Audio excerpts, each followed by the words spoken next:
Shaw in these books and his corpus will give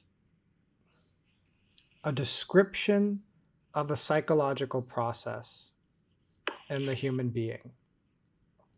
And just reading it, it might make sense, but then I don't cross it off because it's not like I couldn't write it myself, for example. Like I wouldn't have phrased what he said in the way that he puts it.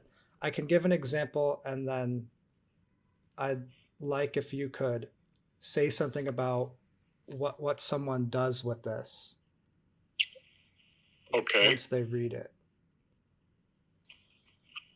Here's an example. It's called loading and unloading from the commanding self. When someone learns something from someone else and starts to teach what he has learned, a situation exists which we should look at very carefully, because most people do not understand what is happening. Forget for the moment that it is teaching that we are talking about.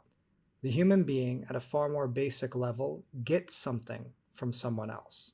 This thing may be a blow, information, money, the idea that he has had an experience. As soon as this thing is got, or believed to be got, the next automatic move of the human being is to try to pass it on. This is because the human is a communicator, or operates as such. It is only at a later stage, even if this stage comes after only 2 seconds, that the individual decides that he has got knowledge, which he must communicate because it is knowledge. Because he is unaware of this characteristic, he will imagine that it is the fact that it is knowledge, which prompted him to want to communicate it. A certain brief verification of this is to be found in watching small children. They try to communicate. They try to get and to give to others any sort of object, and they seek a response.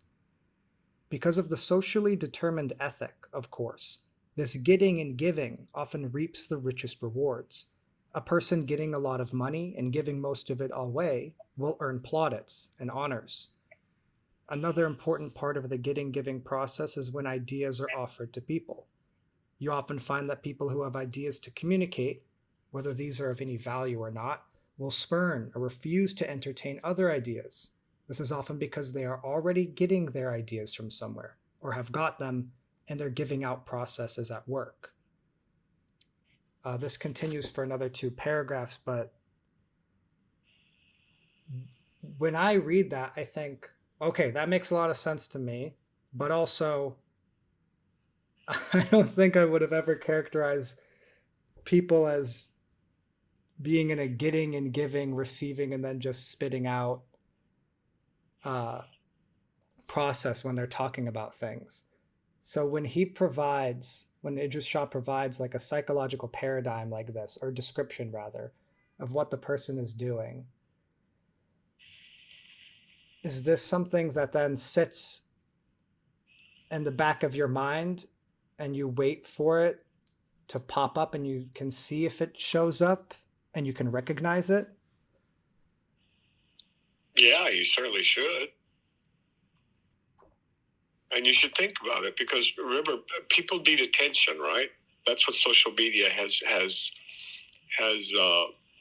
Let me give you 2 points. One is people need attention, and it's not. I mean, I literally mean they need it, right? It's a requirement. And one of the ways to get it is on social media, and what people are doing there is exchanging attention, right? And if you have something and you can give it, then you can get either applause or you can get attention or likes or something like that, or not. But at least you get some attention. You see what I'm saying? So you could consider that. And the second point I'd like to bring up is a little bit different than Shaw's. This is a way that people learn. Okay, like in surgery, in my surgery rotations, the way they literally say it. They say, watch one, do one, teach one. Because in teaching, you get to articulate your understanding.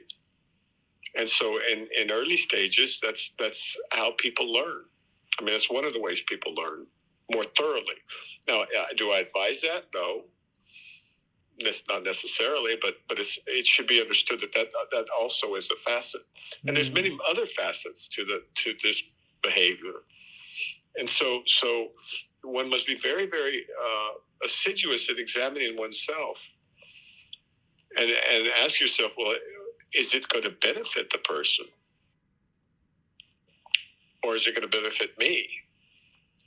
And, and then ask yourself, should I proceed? Maybe, maybe not. It depends. So it's called being thoughtful, right? There's nothing magical about this. It's being thoughtful. Right. And with mystical knowledge, people have such weird ideas about it that there's a lot of weirdness that goes with that. So getting rid of that weirdness is needs to be done. We're talking about the purpose of life here. We're talking about something very foundational. It's just because we're in such a godforsaken, culture that this is all, it's got some of the characteristics that it does. The trappings that it does. Now we've gotten rid of some of them, right? People aren't going around in weird costumes anymore, and so that's something, I guess, right? But we got to get rid of the. This is not esoteric. This is life, right?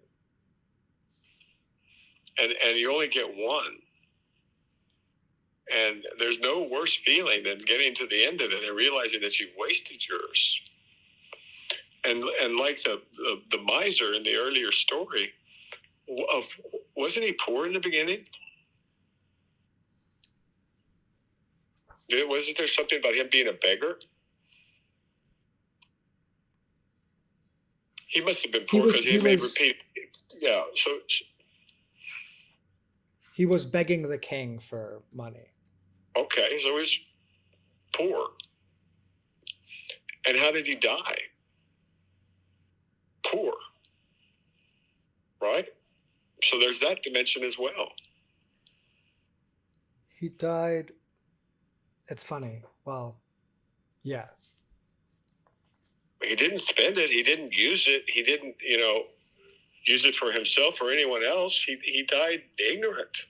But that person would be called rich in our society.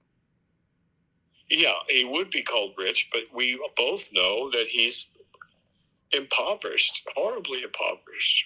Mm-hmm. There's nothing worse than being some of the saddest people in the world are people who have inherited great fortunes and don't know what to do with their life, let alone their money. And they wander the earth trying to make up for this lack of understanding, or they don't wander the earth and they're just miserable. It's not a good fate in our culture.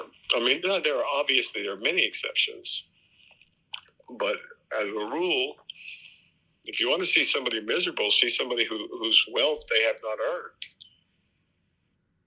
Speaking as a generality. So. And that's why we're somewhat suicidal as a culture. Mm-hmm. I mean, if a man can short a country's currency and make a fortune